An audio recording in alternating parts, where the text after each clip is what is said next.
Hey guys, welcome back to the channel. This is going to be another Canadian Soldier Reacts video, and today we're digging into some of the videos that you guys have asked me to take a look at.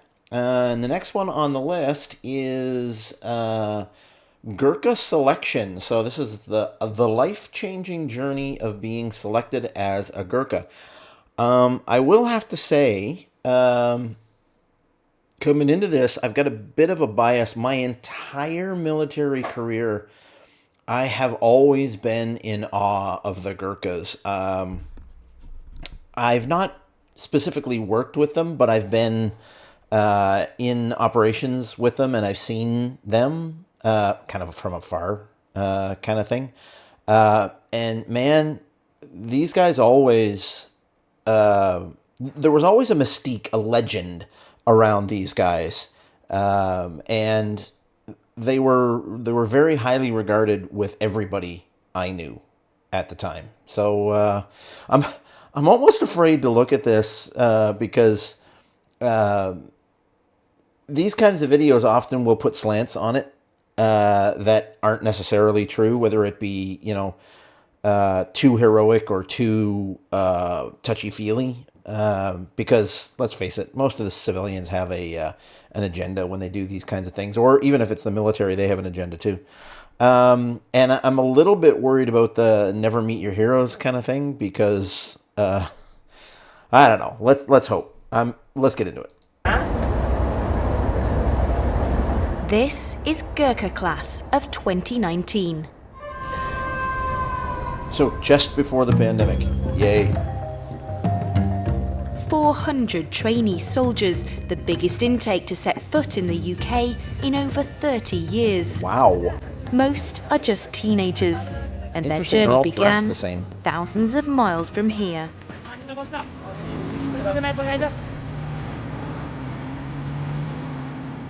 So there's got to be some special intake program over there if they're all dressed the same already. Nepal. It's a small nation wedged between India and China, the mighty Himalayas running down its spine. It remains one of the world's poorest and least developed countries, and for 200 years the British Army have recruited some of its strongest young men with the blessing of the Nepalese. Every year, 10,000 apply to join, pledging to fight and potentially die for a country and a queen on the other side of the world. It's a friendship like no I think other, that's the entire a British Canadian Foreign Forces recruiting Legion, over standard. 200 years old. With the UK's crisis in recruitment, we need them more than ever. Yeah, But how do everyone you has a find the crisis. very in recruitment. best Gurkhas? How do the British Army protect them from the corruption so rife in Nepal? And once in, is it all they dreamed of? Gurkha Company.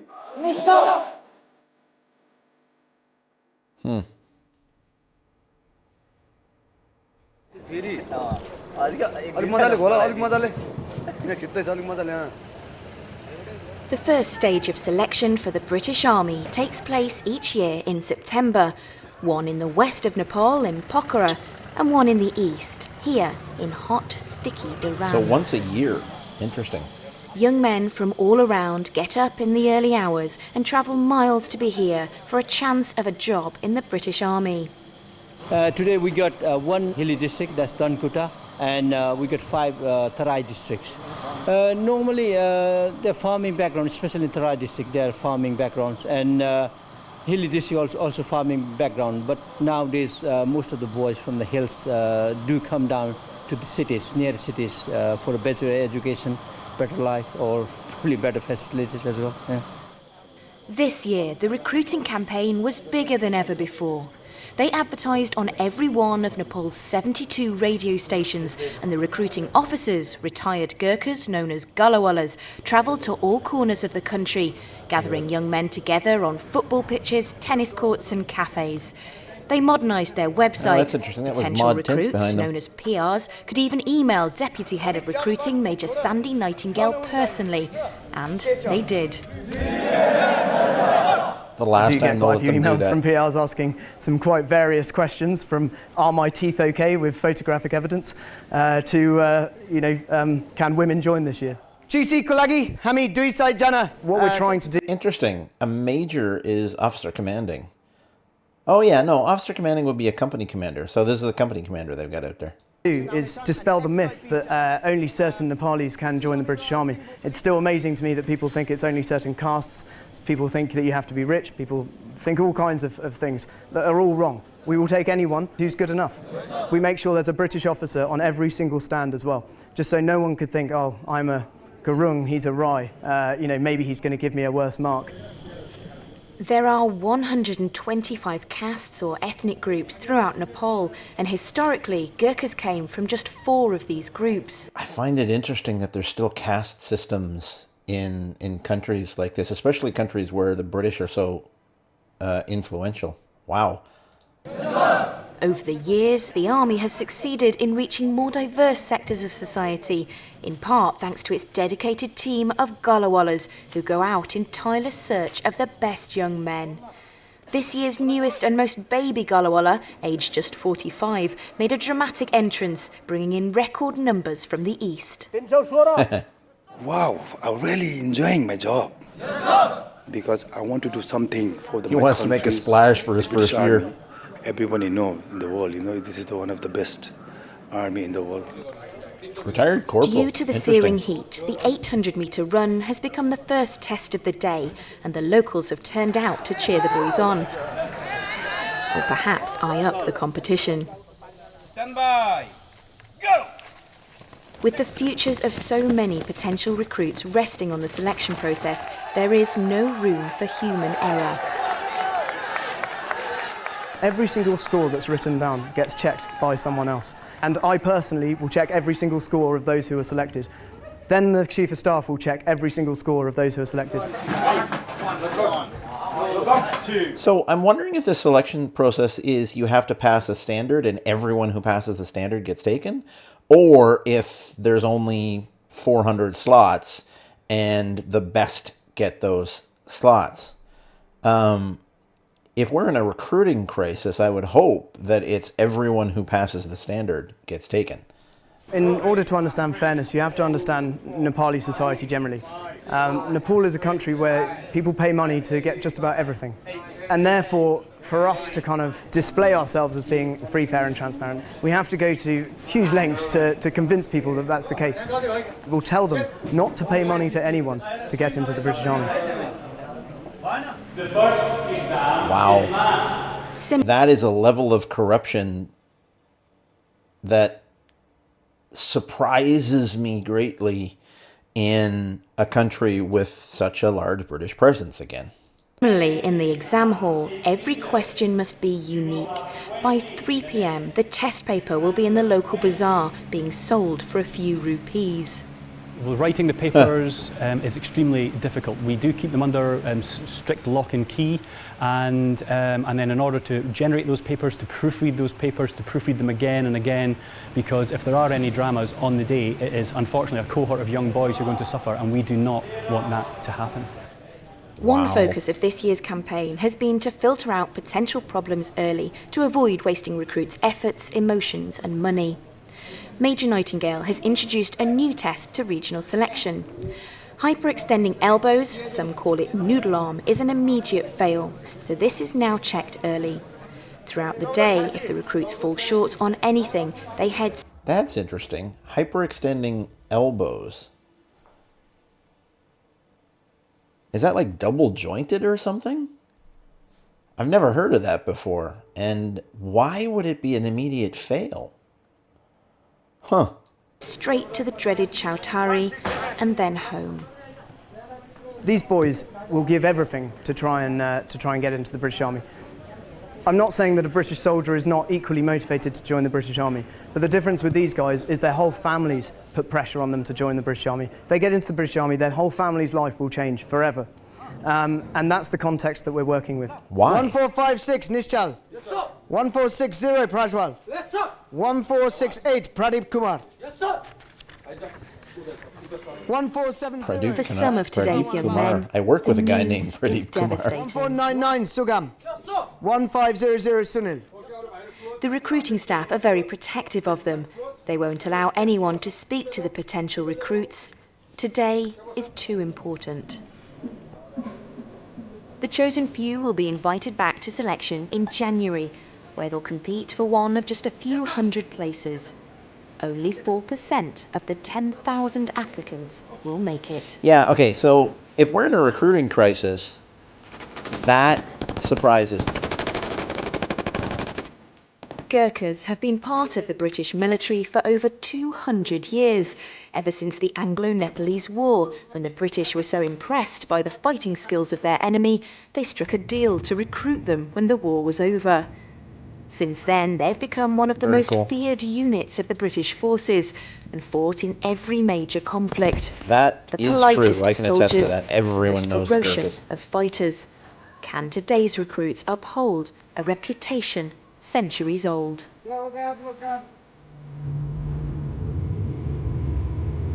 I mean, if I think South about it of the logically, Himalayas and west of Kathmandu lies Pokhara, Nepal's you know, we all do second-largest similar city. things, but I don't know, there's just a mystique about them. Thank you for flying with Delhi Airlines. Namaste. It's the gateway to the Annapurna mountain range, a favourite spot for Whoa. trekkers. But it's That is also home beautiful. to final selection for the British Gurkhas.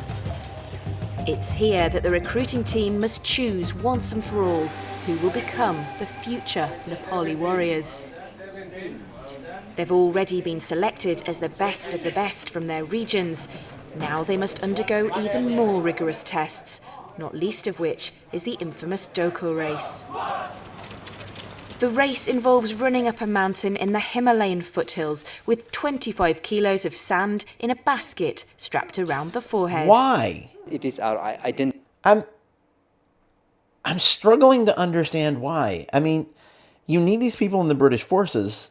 Give them the same level of requirement as anyone to get into the British forces, and then train them to the standard that you need them trained. I'm struggling to understand why they're artificially reducing their recruitment levels there. Identity as a Gurkha and carry a Doko. Like we got the British Elite Force, like the Para, they got their own specific training. Like the commandos, they have got their own selection, and this is unique for the Gurkhas. The day before, the sand is meticulously weighed and the Doko baskets carefully laid out. Each recruit must prepare his own. In case of raining, they are covering their blanket by plastic. In case of rain, they will be heavier than usual. Yeah, you don't want it any heavier than it has to be.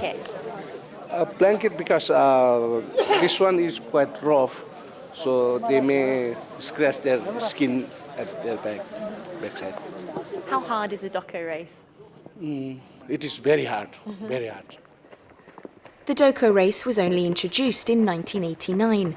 Before that, most of the young men grew up in the mountains and did this daily. There was no need for a test. At 5:45 a.m. But they're not going to be doing that in the forces. I mean, they're going to be wearing rucksacks, but rucksacks are not strapped around your head. All right, well, it's beyond me. The potential recruits leave camp, gather their Doko baskets, and when enough light has risen... Hello, finishing point, this is start point, over. The race begins. Oh, okay, they've got shoulder straps too. Number 1, blue, figure 34, stand by. So it's more like a rucksack race. All right. It is tough as a nature of the event because it is uphill from start to the end. So my tips for the boys is do not give up. Keep going and never look up. If you look up, obviously, your weight pull you towards the ground and pull you back. So always bend down and keep going up. This last run was quite dodgy because of the weather. It rained the whole night and boys were wet this morning and their Doko was wet. The terrain itself is difficult, uphill, the steps and stones and boulders and the puddles. No time for water stops. The recruits must complete the course in 46 minutes. If they fail, they leave selection immediately. At the top, it's time for a well-earned breakfast and relief at last. The descent is less painful, the boys singing as they go. Selection is almost complete. It won't be long now until they know what their future will hold. Hi, Mark Barden at Sandy Hook Promise here.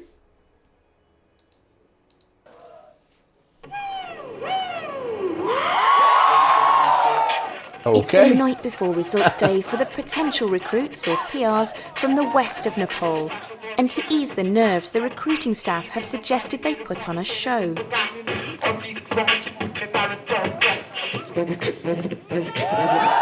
Western Idol delights the judging panel. It's clear that West's got talent.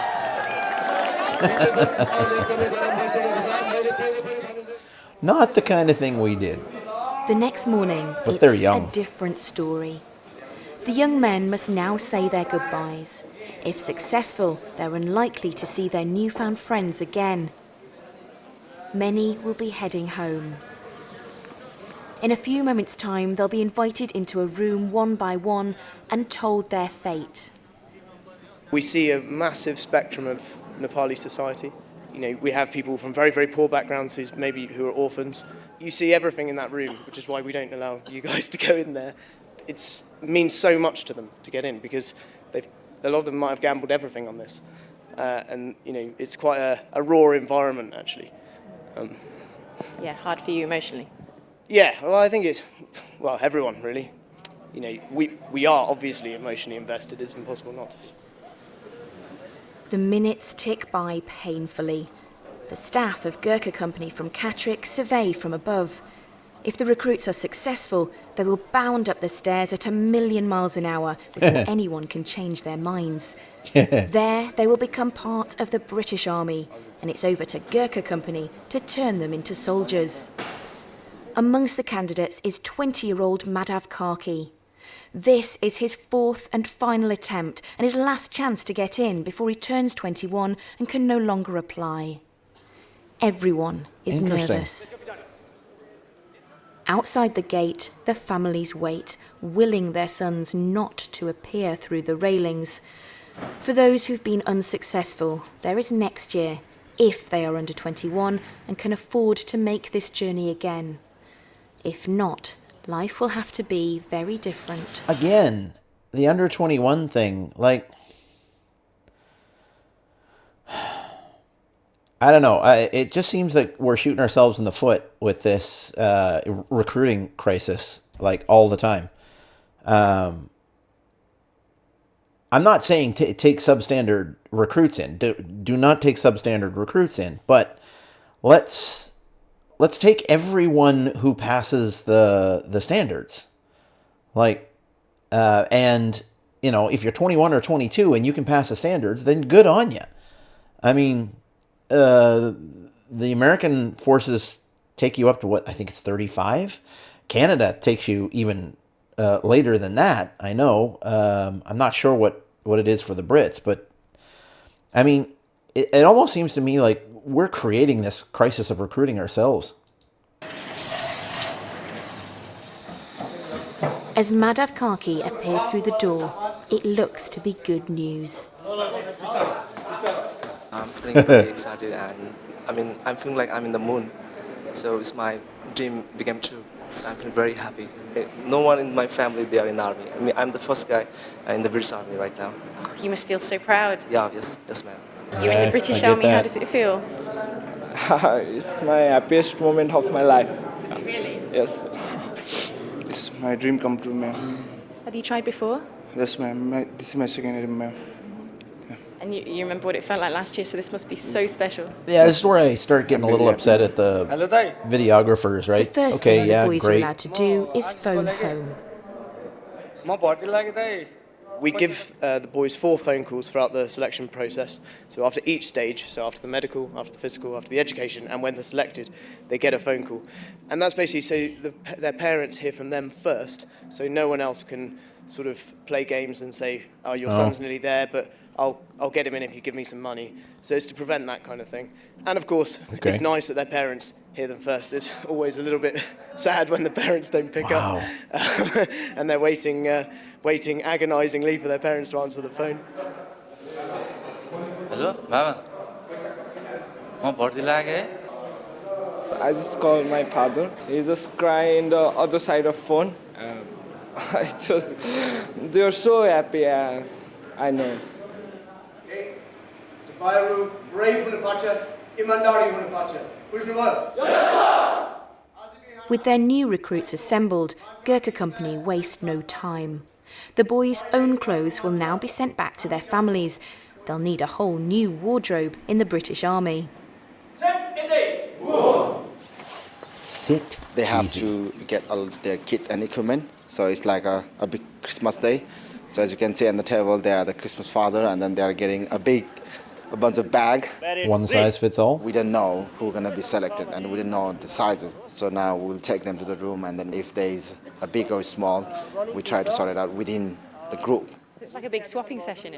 Yes. And inevitably all the big guys will end up with a small kit. Yeah, it will happen, yeah. That does Next not up, seem a the trip smartest the way to do it. barber and the tailor.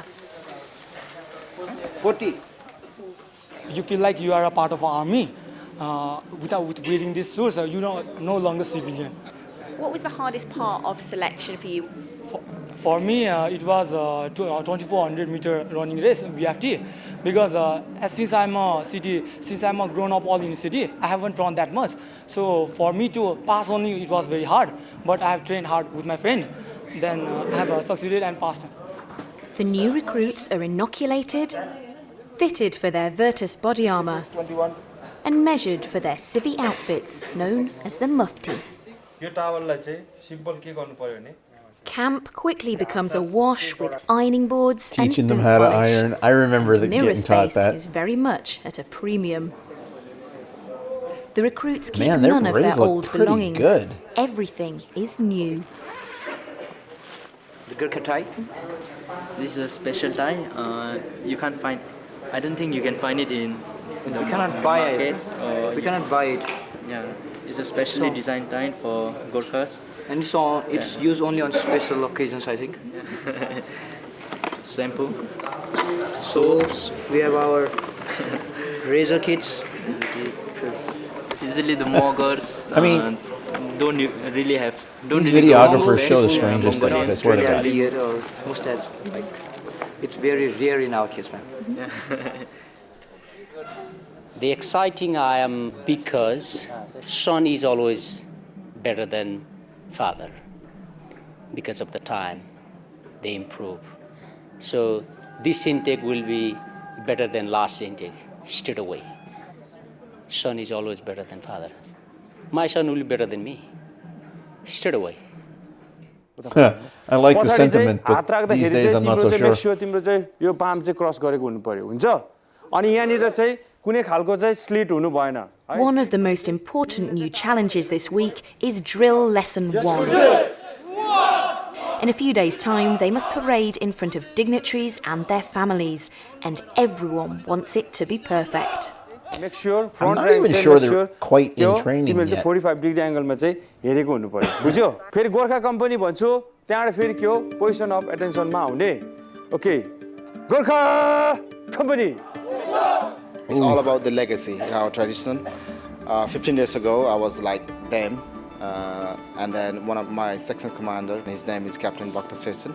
I am his legacy. So he teaches me everything, how to survive, how to do the things in army. Now I'm doing the same thing to these boys. So maybe after a few years later, so one of these boys will stand in front of this place, and then probably he will say the same. The legacy will go on and on, on and on. I remember But they will spending always days remember us, forming and that thing. We will also remember them. The recruits have just a week to get to grips with the basics before they fly to the UK. Yeah, okay. There's They're just a getting lot the very, to learn, very basics and they'll here. need their new comrades, their numries, to help them out every step of the way.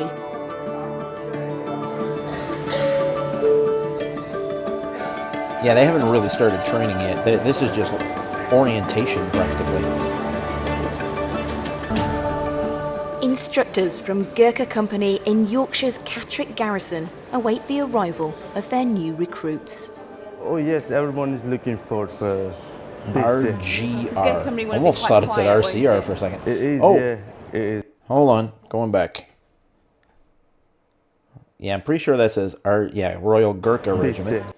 And that looks to be a master. Well, in Canada, that would be Master Warrant Officer's patch, which means he would be the company sergeant major or the senior enlisted man in the company. And I don't see anything on this guy, so I have no idea what he is. Because Gurkha Company would have been quite quiet, won't it? It is, yeah, it is quite quiet when the boys are not in the camp around, and then we just feel lonely. So when the boys are not that's one hook. Soon enough, they appear, safe into this foreign land, which from now on will be their home. It's really unknown area when you come into the UK. When I recall my memories, it's exciting as well as a bit daunting as well. We don't know what's coming up. So a bit excited, and on the other hand, you're away from your families as well, so you've got lots of emotion in your mind going through. Why is that guy videotaping? It's been a long journey to get here. Years of training, months of tests, examinations and interviews. But this is only the beginning. They will fight for this country and this queen now. A job that will change their own future and the fortunes of their families. All right, well, that was the selection process for the Gurkhas. And I got to say, there were a number of things in there that were quite eye-opening for me. I'm quite frankly surprised at some of the things that they do. And I mean, I get how elite these guys are and how elite they need to be. But I don't know, man. I really think that we cause a lot of our own problems sometimes. Anyway, that was A Canadian Soldier Reacts to the life-changing journey of being selected as a Gurkha from Forces TV. Thanks for watching, guys. If you liked the video, please leave a like down below. Please subscribe. It's like, I think 1.8% of the people that view my videos are actually subscribed. It would really help me out a lot if you subscribe, and you'll get to know when I upload new content. So that's a bonus. Yeah, I guess that's it. Thanks a lot. See you on the next one. Bye.